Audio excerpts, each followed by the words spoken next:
Finally আমাদের ডাটাও বস 4000 watt pure sine wave inverter যেটা ছিল এটা আমাদের ফাইনালি কমপ্লিট করা হয়ে গেছে। এখন আমরা দেখব যে এটা প্রপারলি রেজিস্টিভ লোড অথবা ইন্ডাকটিভ লোড অবস্থাতে আমাদের ওয়েভ ফর্মের কোনো পরিবর্তন ঘটে কিনা।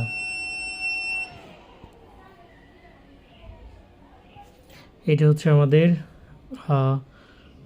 আনলোড অবস্থাতে এটার ওয়েভ ফর্ম, এবং দেখব এটা রেজিস্টিভ লোড অবস্থায় এটা কতটা পরিবর্তন হয়।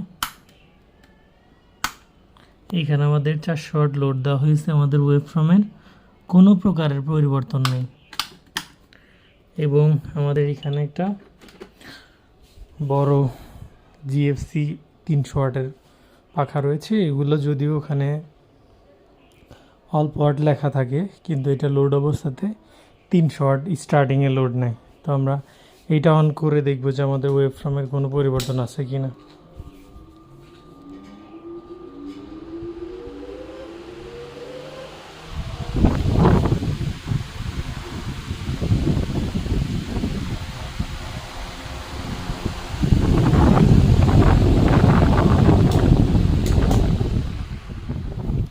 আমাদের ওয়েভ ফর্মের বিন্দু পরিমাণও কোনো ধরনের পরিবর্তন নেই।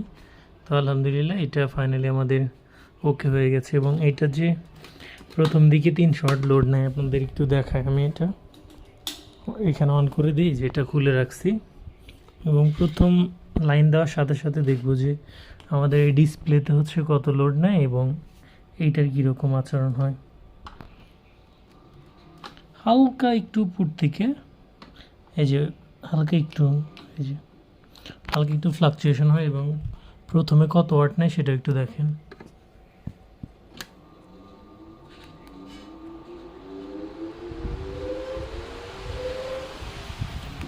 $276 থেকে 80 ওয়াটের মতো প্রথমে লোড টান দিয়ে নেয়। তো যাই হোক, ফাইনালি এটা কমপ্লিট হয়ে গেছে এবং খুব নিখুঁতভাবে এটা কাজ করতেছে।